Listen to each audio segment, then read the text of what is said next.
Welcome to Season 3 of Off Script with Sam Monk, Senior Leader of Equippers Church. We're talking about what's worked, what hasn't, and leadership lessons from the journey. Enjoy today's podcast. Yes, we are back. We are back. We are off script. We are off script. With Pastor Sam. And Wayne. Hey, it's so good having my friend here. Oh, mate, it's so good to be back and learning more stuff. I've been being confronted with We're on stuff. This journey, yeah. It's like, yeah. God's been good, God's been faithful. And we're talking about what do you tell yourself and looking at different mistaken beliefs and leadership fallacies. Yeah, well, just stuff that we tell ourselves that may not be true. And I like what David said in the Psalms. He said, he says, God, you desire truth in my inward parts. Yeah. Inward parts. So our inward parts have got to match with everything about our life. Yeah, especially our beliefs and our values, our core beliefs. Yeah. Right. Well, they say a lot of people actually burn out, not because they work hard. Yeah. They burn out because there's a discrepancy between people's inner worlds and outer worlds. Totally. They're not holding true to what's on the inside, and that creates a lot of emotional toil. Hard out. Yeah. If you're working on the inside for the wrong motivation, you will exceed your limits. Yeah. And that's what burns us out. Yeah. So, what you tell yourself, you are your greatest preacher. You are the greatest preacher you'll ever listen to yourself, not somebody else. Yeah. I'm not just talking about preacher, in terms of what you're saying to yourself, because your words, what you tell yourself is more powerful than what somebody else tells you. Positive and negative. Yeah, positive and negative. Yeah. And that's why it's so important that what we tell ourselves lines up with what God says about us. Right. And if we don't align with that simple word or simple truth or value of what God tells us, then we grow something, right? Because it often starts with just one thought, which then grows and grows and grows and grows into a whole fallacy. Yeah, and that's where Paul, I believe he talks about take every thought captive. Take it captive and bring it to the obedience of Christ. It's like I've got to take that thought captive, because where is that thought leading me? It's like a train. I get on that thought, on that train. Yeah. It's going to lead me down a certain path, down a different direction. Yep. And so often we can just embrace mistaken beliefs. And when it comes to leadership, like we addressed one last week, which was, people are harder to lead than leading ourselves. That's not true. Yeah, we are the hardest person. Absolute fallacy. Yes, harder to lead those. And it's not my fault, it's theirs. Yeah. And so just even that thought meditated on is like, then you justify it. Yeah. And you build an argument around it. You have to knit that jersey. Yeah. You knit it together, you weave it, and next minute, the problem's all those people out there. Yep. It's never me. Yep. It's always the people I'm dealing with. Yep. And so you build an argument, and then that becomes a stronghold. If we're not careful in our lives. Self-deception. Yeah. Which, a right thought meditated on becomes a strong argument, which becomes a great stronghold. Right. And that's it's scary to think of that. It can become a negative stronghold. Yeah. That hinders the work of God in your life and others and everybody you're leading. Yeah. It's a big scary thing. Yeah. Think about what you're thinking about. We need to think about what we're thinking about, because, And now I often find it's in those spaces where you don't have to think about anything. Right. That's a good place to actually know yourself when you haven't got an agenda. That's why this is called off script. Yeah, good. It's like, when you can you don't have to think about anything. Where does your mind go to? Nice. Right. Where does your mind track towards? Because it's those thoughts. Sometimes you have to think about certain things because you've got an agenda. Because you're working. Yeah, sure. And I can focus my mind in those moments. But what about when you don't have to? That's an interesting one. What are you meditating on? Yeah. What are you thinking about? Where does your mind go to? Yeah. Often it's steak. God bless steak. Thank you, Jesus. No, that's a fascinating kind of thought. Where does your mind go to when it doesn't have to go to something that you're focusing on. When you're on holiday. Yeah, interesting. When you're on holiday. Yeah. So, good thought. But we're going to talk about some other ones, other fallacies. Yep. You know, the first one being people are harder to lead than yourself. What's the second one? Fallacy. The second one is there is a place called once I. There is a place called once I do something. Then. Yeah, once I do this, then once I arrive at this place, once this happens, once the church gets to this size, once we're all pretty easy. We're all pretty guilty of that, eh? Oh, once I get this sorted, I can then go and do that.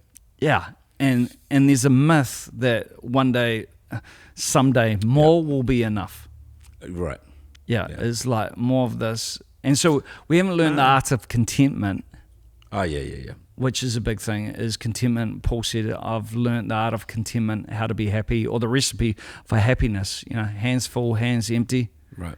I've learned to abound and abase, and you know. So as leaders, we put that on our people we're following. Yeah. Right. Hey, you don't need to wait until you've got everything before you evangelize or join the mission or serve. Just do it. Yeah. But then we won't apply it to ourselves when it's time to take a risk. Yeah. And I believe... Is that what you're thinking? Is that what you've seen? Well, I just think once I do this, you know, once this happens and then this will take place. I really believe it's around just taking small steps now. Okay, all right, yep. Yeah, and not being governed also by the outcome. Right. Okay, yeah, right. Because the outcome is in God's hands. Yeah. But I've got to take the step. I've got to take this step. I've got to, you know, if you look at the weather, you'll never sow. Right. Yeah. You know, if you wait for perfect conditions, there's never perfect conditions. Right. And Solomon says this, you know, he says, if you wait for perfect conditions, you'll do nothing. Right. And too many people are waiting for the perfect conditions or, you know, once I feel secure. Yeah, right. I was like, listen, and this is funny because having, you know, been in ministry together for so long, I've recognized that. But it took a while for me to recognize, man, Sam is going someplace without everything being perfect. We still need this and this and this and this and this. Yeah. And yet, you know, I've got to be honest, those first few years I was like, what is he thinking? What is he doing? Yeah. You know, but then I realized, man, you live in this world of faith. Yeah. Risk-taking faith. Well, it's just, you got to believe, and, you know, even when it doesn't work out, God will get you to your destination. Yeah, He will. And so often we're destination focused on that rather than letting God guide us along the way. Well, we do say, and a bunch of leaders out there, we're all saying, you know, it's all about the journey. Yeah. And the journey is a journey of faith. Yeah. So you got to take some risks and have to rely on God. Have to rely on God and make sure you don't stop. Yeah. Because I'm waiting to feel adequate. Right. I'm waiting to feel secure. I'm waiting to feel like, you know, I've got it all together. Okay, so you're now talking about some inner things, inner beliefs, my emotional security, or, you know, my belief in myself, or even my fears. I'm afraid of these things, as well as the like situational. More so than the situational things. Yeah, both and. I think it applies both and. Yeah. Okay. Yep. Yeah, because when you're secure in yourself, you can take risks. Right. Right. Yeah, because if you're insecure here, internally, you know, outwardly you'll be a little bit more guarded. Sure. Yeah. Yeah. Right. It's like, but also when you're secure in here, the outcome is not as critical. It's not life or death. Right. Yeah, you'll be disappointed. Yeah. But you go, okay, it didn't work out this time. Let's give it a go again. Yeah, right. And if you're not secure, it's, I'm never doing that again. I'm never doing that again. Yeah. And it shuts down something. Man, I feel the Holy Spirit on that right now. I reckon somebody watching out there now is like breaking something right now because you've made that pact with yourself. Yeah, I'm never going there again. I'm never going to do that again because it didn't work out the first time. It didn't work out. And it's just like, once I, you know, but the once I is a never space. Yeah, is like... You never reach it. Well, and that's, and you know it from a perfectionist point of view. No, I'm not a perfectionist. It's just like perfectionism is like, oh no, we can't release it. It's not perfect. It's not perfect. Yeah. And so you release nothing. Shut up. Yeah, but that's in all of us. It's like where you're better to release it and then do another release of something else. Yeah, exactly. And you just get better and better as you go. Incrementally get better. Yeah. Which is the point, right? Incremental steps. Yeah. It's in Japanese, kaizen. Wow. I think that's what they call it. Sorry about it. Just the international. Which is just constant improvement. It's just constant improvement through that, and we're improving, and as we're improving along the way. So, I think there's a whole lot of guys that won't go and take a risk because of the external stuff, the resources. We don't have enough resource. Yeah. Once we get enough in the bank, once we get enough leaders, once we get enough people, then we'll do. But you've just proven time and time again, now you got to push forward. But there's got to be a balance somewhere. There's got to be, wisdom with that. Right. But wisdom releases creativity. Yeah, okay, awesome. Yeah.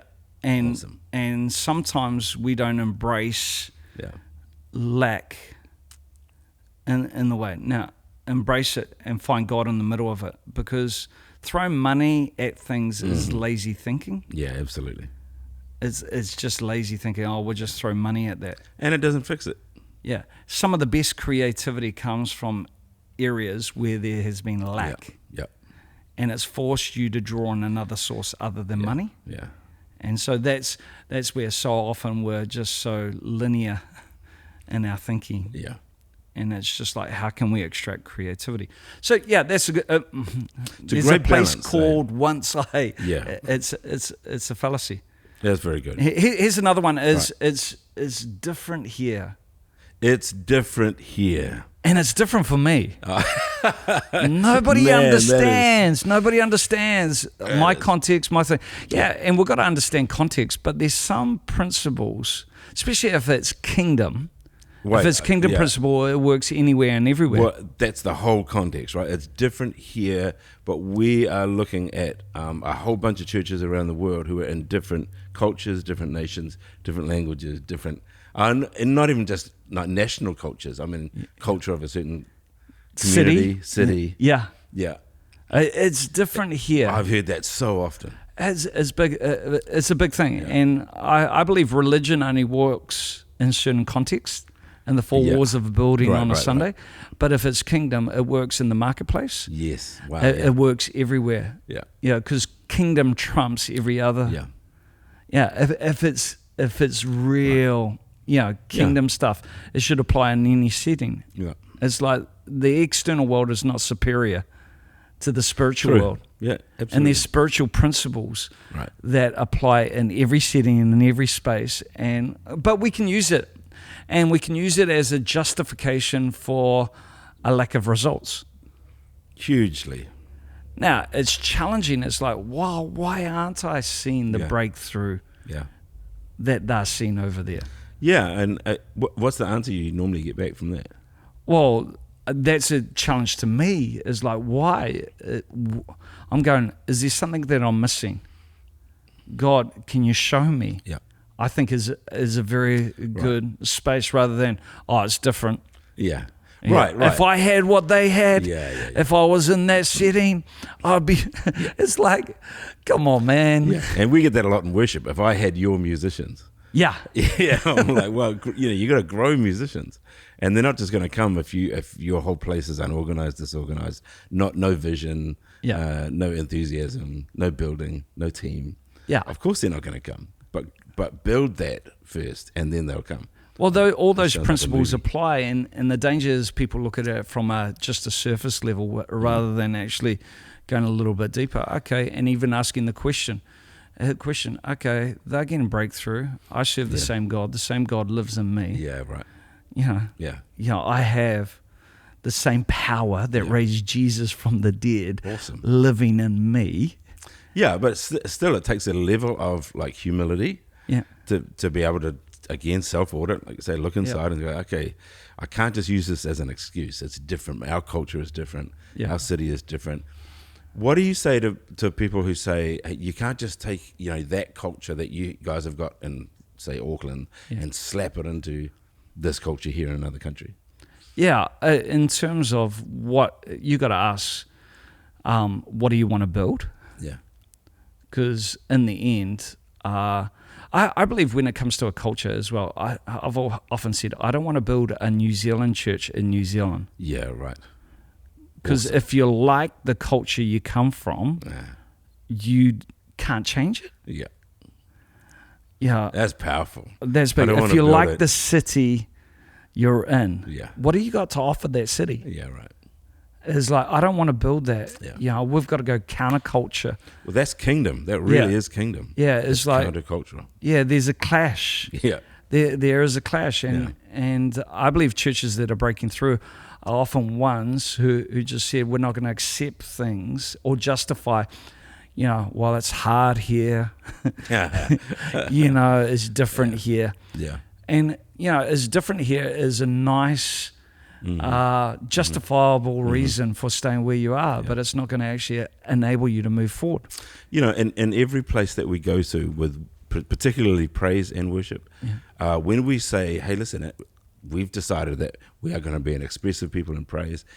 I have heard literally from every country, that's not us nationally. Yeah. That's not our culture. I go, but you see those same people in their sports stadiums. Absolutely. Or you see them at concerts. And some of them are the most Totally. You see them in 3 or 4 other settings. Yeah. Sports, cooking, fashion, just clowning about. Yeah. They are all expressive.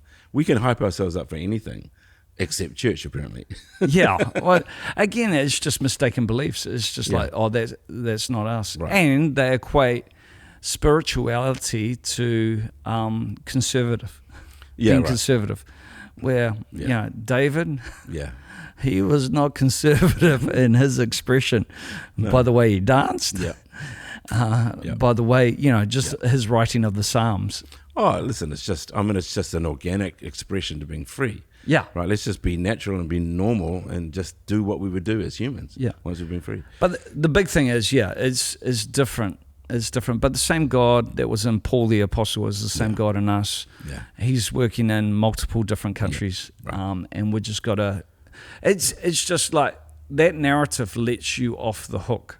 Oh, absolutely. Whereas don't let yourself off the hook. Just go, okay, if they can break through, I can break through. Yeah. If they can do that, I can do that. It should be, if they can do it, I need to just readjust some of my thinking. And it may be a creative idea that the Holy Spirit gives you. Yeah. It might be something, you keep the principle, but you adjust it slightly for this culture. Yeah. But the principle still works. Yeah, the principle. And I'm going if they can, I can. Because we serve the same God. Yeah. And as usual, all of these thoughts come back to the original, you've got to hear the voice of God. Yeah. Yeah. All right. That's a big thing. Which brings me to another one is, here's the big one. A system will do all the work. If you just buy this database will do all your pastoral ministry. It's like, we've got a discipleship pathway. Yeah, right. A disciple, and those things are helpful. Systems serve. We need systems. Yeah. But no system will do all that's the the work. point, right? A system's got to serve, not be the master. Yeah, it's not the master, but also is like a system is only as good as the people who are using it. Right. You're right. Yeah. The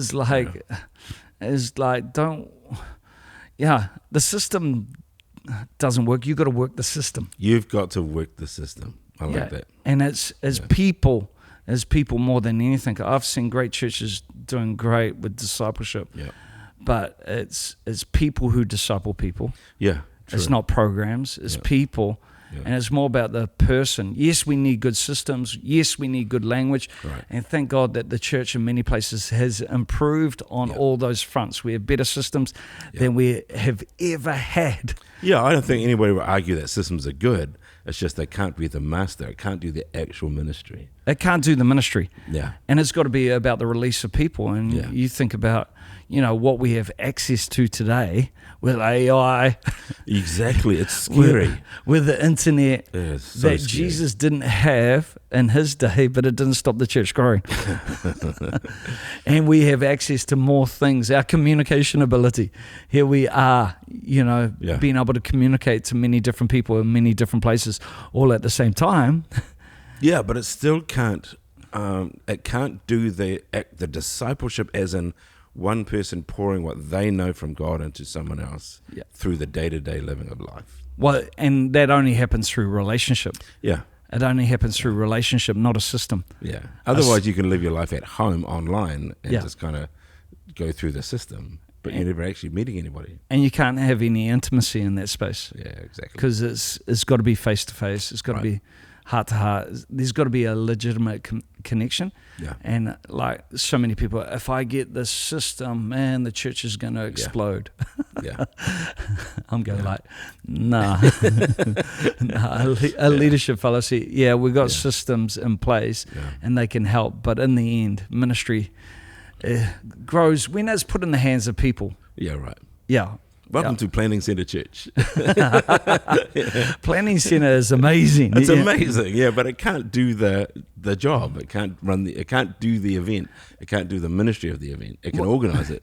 It can help. It can serve. It can help accelerate some things. But if it's not there in its origins, if it's not in the origins in the hearts of people, right. So that's the thing, right? The origin is the heart of the people. So the person, a leader training leaders to be at heart, be ministers at heart. Yeah, well, two different people can use the same system and have two different outcomes. Yeah, right. Because the system's not going to produce it. Yeah. That reminds me, I need to fill out my e-group attendance. This wasn't meant to bring conviction, but systems are really important. You need some level of consistency. You need organization. They're really important. Yeah. But a system. A system will do all the work. No way. Right. A system will do it. I'll just sit back and just watch it, and it'll make money for me, and it'll produce disciples for me. It's a fallacy. It is a fallacy. It is a fallacy. And is there a particular type of personality that will kind of think like that really rely on systems? Well, it's just like I know we live in a technological age. Right. Driverless cars. Right. Yeah. Oh, we'll get to driverless cars. I don't know if I ever want to sit in a driverless car. Yeah. Are those out there? Yeah. But I'm going there's no such thing as a driverless church. Yeah, exactly. The moment you take your hands off the wheel, is the moment you abdicate an important role. Right. And when you take your hands off the wheel, if wheels aren't aligned, it drifts, and normally it drifts into the gutter. Wow, that'll preach. Normally it drifts a certain way, and so you can't tell just it like it is, man. You can't just rely on a system. You can't rely on a system. Just to bring balance to that, though, for the control freaks out there who are now thinking, "I'm never going to take my hands off the wheel." Yeah, there's a balance of delegating, empowering others, but without actually. Leaving them alone, so they drifted into the gutter. Yeah, well, it's relational. Right. Yeah, it's relational. It comes down to significant ministry flows out of significant relationship. We end it for this one, but we've got some more that we want to continue with, and stay tuned. Thanks for listening to Off Script with Sam Monk. If you found this podcast helpful, make sure you pass it on. We love your feedback, so drop us a line about what topics you'd like to hear about on Off Script with Sam Monk.